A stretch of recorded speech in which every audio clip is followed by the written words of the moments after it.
Hello everyone, and welcome back to what is the final episode of our Wacker series. Now, this is not that we've been sacked, this is not anything like that, but this is me saying, hey, I have a work-life balance that is not sustainable to be making videos every week anymore, and I need to focus on those things because that's really important to me, because I need to do something that makes me a living. And thus I will be focusing on that. Now, this doesn't mean that it's the end of the channel, end of everything, but I will be saying it's a hiatus. Things will be held for now, and as things continue to unfold in my life, I will hopefully be able to come back to this, but we shall see. No promises, no nothing, but at least I can say a goodbye and a wrap up to this. Now, there'll be a few other videos coming out as well. You'll see those happening, but I just wanted to at least wrap up this series and wrap up what has happened. I finished it offline, so I'll show you the end of the season. We'll talk through a little bit of the things of what happened. I don't really remember too much, as I've slowly just played through little bits here and there when I've had time, and eventually finished everything, and ended up finally finishing up everything a few days ago with both saves. So we'll go through this one now, and we'll discuss what's happened. So without further ado, let's get into the episode.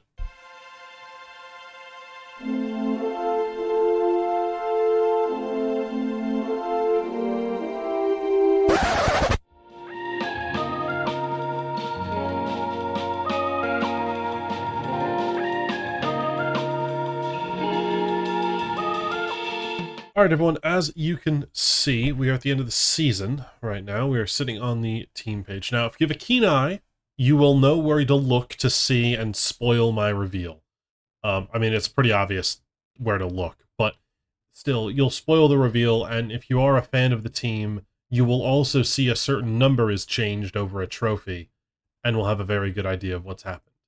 So, just to give you an idea, we ended the season now, and probably my reign as coach, because I don't think I'll be touching the save ever again. But at least YouTube-wise, we can say we've made some incredible strides in terms of all these facilities and stuff. Everything has improved so much. We've had some incredible youth players come in. I mean, you guys can't see it because I'm here, so I'll click on it. Can I? What is it? Team? Is there a league history thing? There we go. You'll be able to see it here. I mean, what? We took over here. First place, first place, first place, first place, and then finished third. So it's just been ridiculous, the trajectory we've had and continued to have while in charge. So it's just kind of amazing to see. We've just gone up, up, up, up, and up. No issues at all. And no, it's great to see, and it's a good feeling to have. But yes, that is how things have finished. Key player, of course, it's our boy. Ginny has just always been there. Just amazing player for us. And he continues to be captain. In terms of where we rank, we have made it to the very bottom of the list of team legends, which is really cool.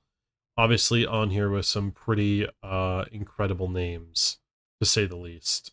I'm not as much of a knowledgeable on Austrian football, but there's still some really, really cool names on there, which I'm happy that we've managed to reach and get to be a part of. So, there's also a board takeover going on.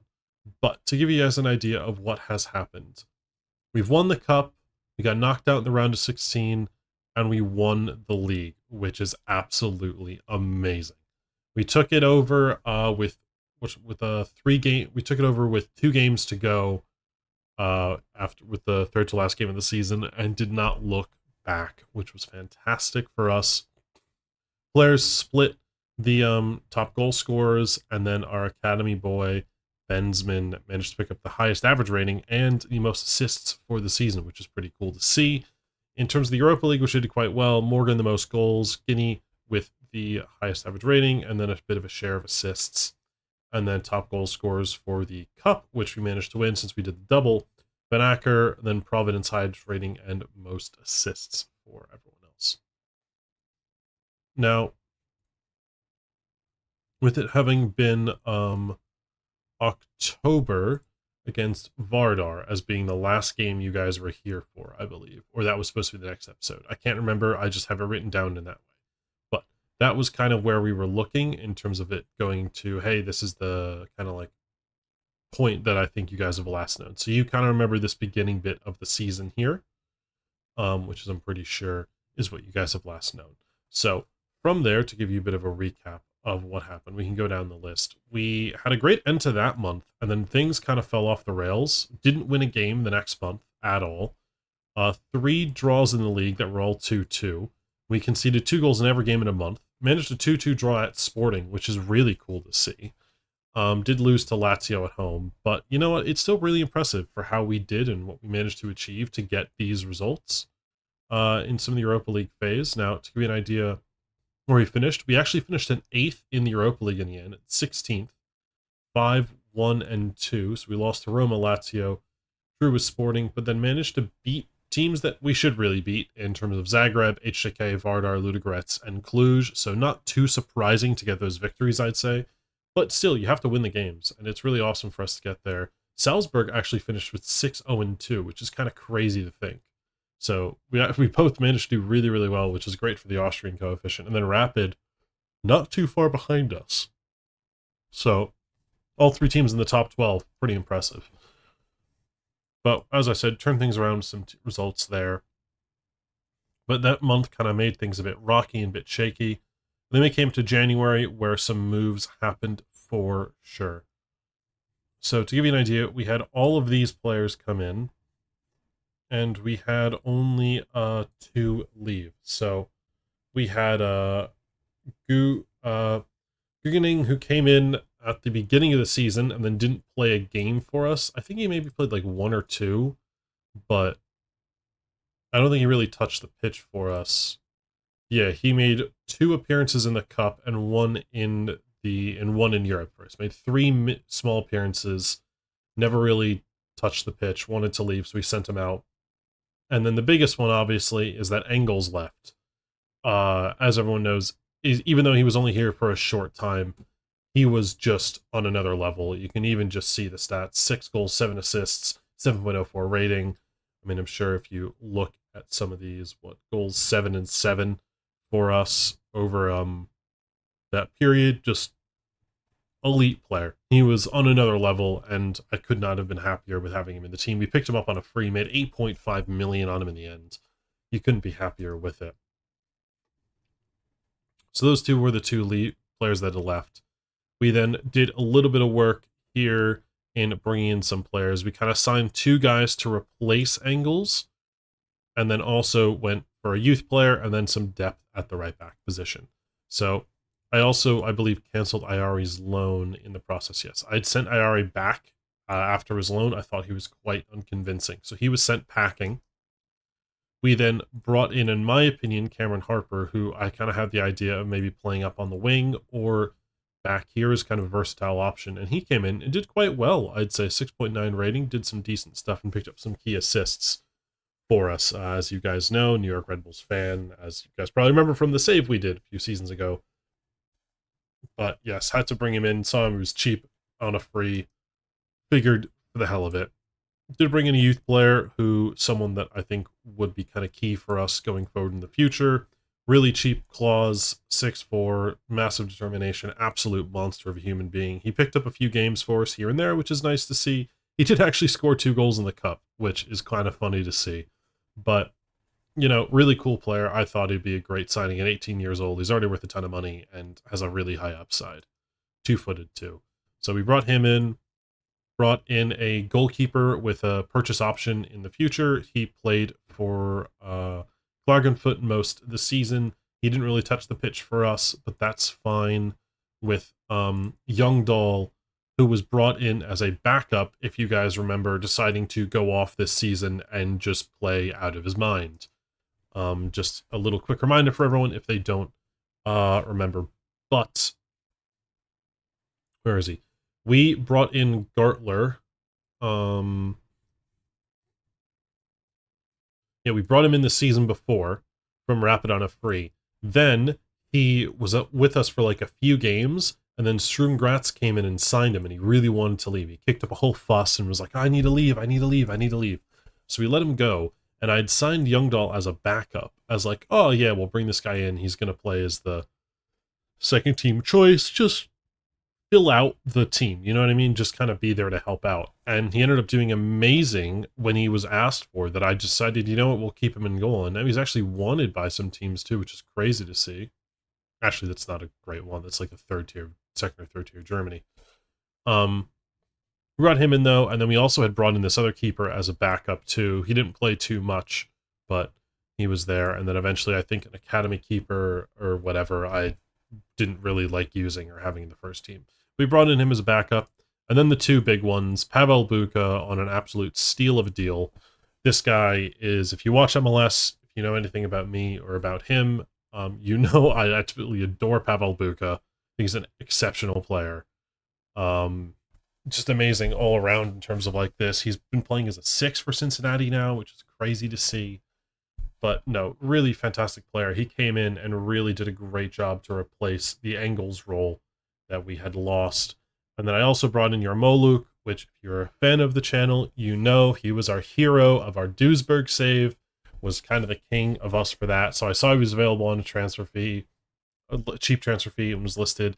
I brought him in, and he helped kind of shore up missing those two missing angles with two players, which, hey, sometimes you can bring in two if you have enough money. And we also did make money. I mean, spent 1.7 total this season, made 8.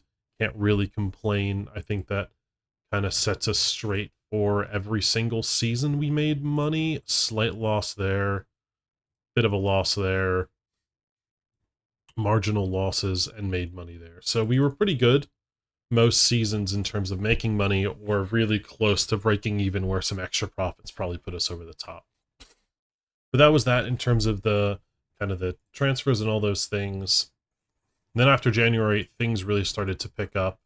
As you can see here, post-January, we only dropped 1, 2, 3, 4, 5, 6, 7 total games, which is just incredible. I just think it's just incredible for us. It really pushed us towards the league. You can also see some big wins over Strum Graz, Salzburg, Strum Graz again, another one in the cup final where we hammered them. Big wins over Vienna over different periods too. A draw against Strum Graz, not the best, but we were able to beat Rapid consistently. Wolfsburg is a big surprising loss, and things, but you know, we finally did get it. And I don't know if this game sealed the title, but to beat Salzburg with those few games to go really was crucial. Because if we go to past positions,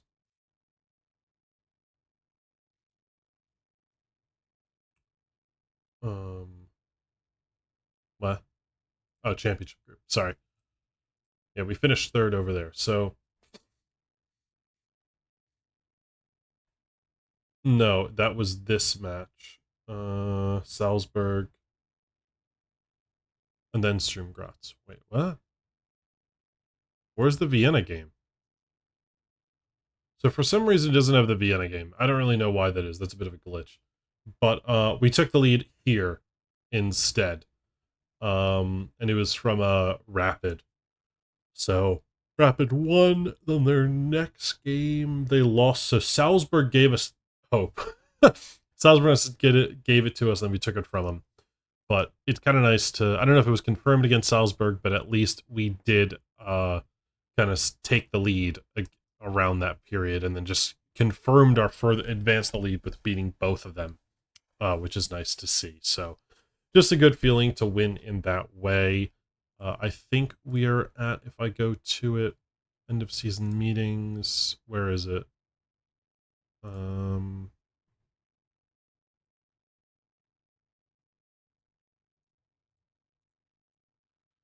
No, I don't think the review is here. That's okay. But that's pretty much how the season has come to an end in terms of all this stuff. If we do look at overall just some stats, second best attack, the best defense, we're the most most aggressive team in terms of cards. Love that. Morgan 19 goals, Benson most best size ever rating, Vanacker and Providence getting the most assists. Hulty with the best pass completion percentage, and Guinea with the most player match awards. Lundfeld with the most yellows, and a whole crew of people with the most red cards. Appearance-wise, Lundfeld had the most appearances on the season. Then you had Layson, Youngdahl, and Guinea coming in behind Morgan, Bensman, who actually had 12 goals, which is pretty impressive. Round out kind of the top players with 30-plus appearances. Goal-wise, Morgan, Van Acker, and Bensman all picked up over 10 for the season. Dessart, remember, had a long-term injury, so he missed a lot of the season. Then you had our center back picking up with a 5th spot in most goals. You love to see it. Wingers coming in too, and Hoti with a couple there as well. So not bad at all. Assist-wise, Van Acker and Providence providing the most assists. Solberg and Horvath doing their job on the wings. Bensman getting up 6 as well. Being an absolute stud for us this season. This boy has been on another level and is so deserving of everything. He's an academy product who came through the academy. We first picked him up, signed him for the academy in 2025-26, and he's stuck around every single season. He got 1 game in the cup in 2026. Then the next season, he didn't touch the pitch for us. So his made debut in 2026, had to wait a year, and then that next year, he was a first-team regular, and wowza. He was elite. So that's kind of the big one there. Average rating-wise, Yarmouk came in, playing 20 games, had a really good average rating, did really quite well with some of the stats. Actually, yeah, that's not going to show any. Sorry, the other save I have, I've changed some of the stats around, so it shows more when you look.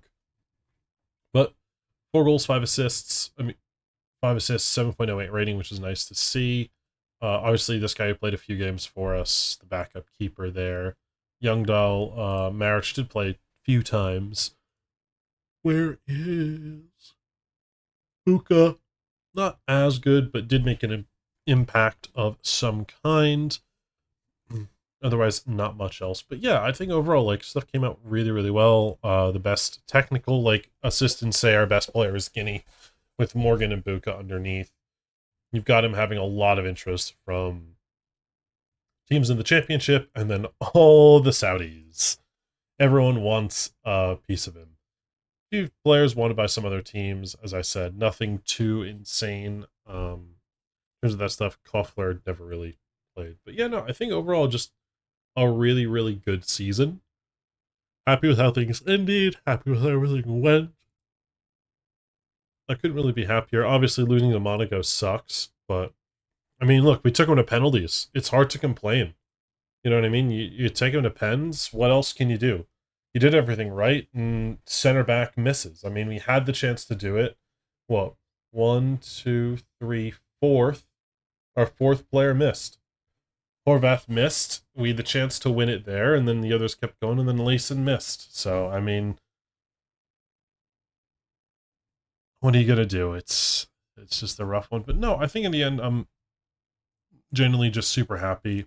If we take a look at our profile to end the season, just because some of the career milestones that have happened. Hired in 2023. We can look back through here. Finished first and won the league.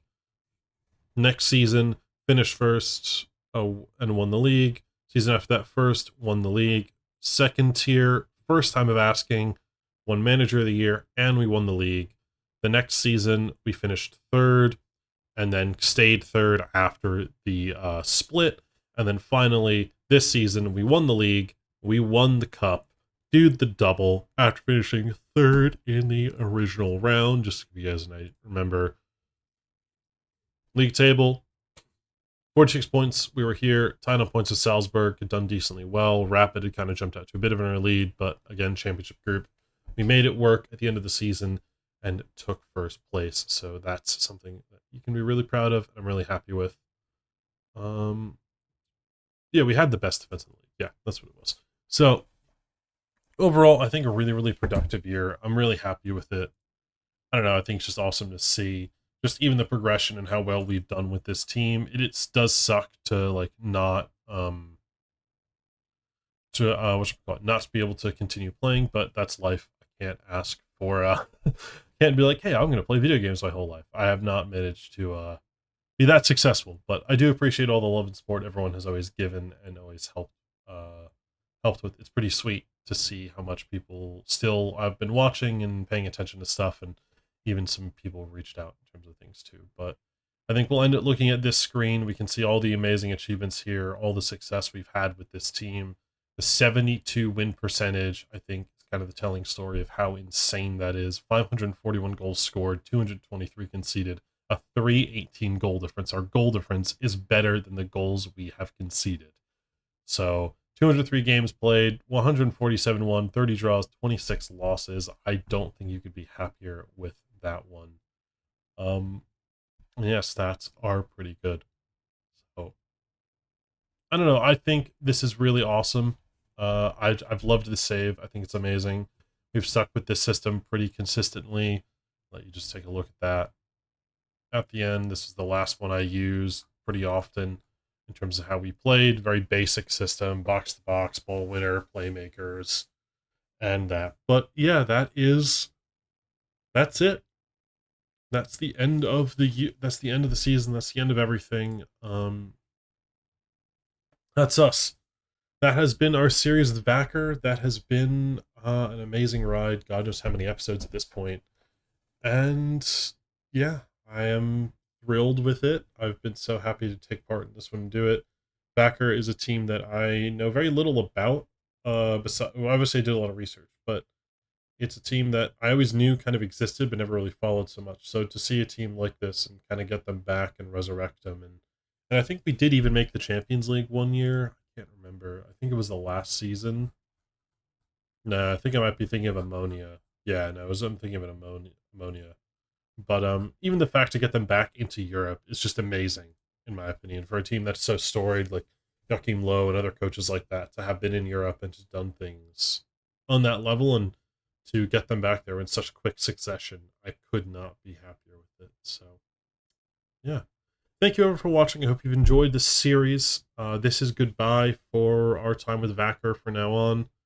There's not going to be anything else. If you do want the save file, I will put it in the comments so you can actually download the save file. You can fire me, retire my manager, and take over yourself. You're welcome to do all of that. I will link the tactic and the you can always save it too, but I'll link the tactic and the save file down in the comments below so you can take over and continue playing however you'd like, just as a way to continue the season. Continue if you're keen and you want to take part and play how I've been playing. So yeah, thank you so much everyone. I hope you have a wonderful rest of your day wherever you are in the world, and I will catch you some point in the near future.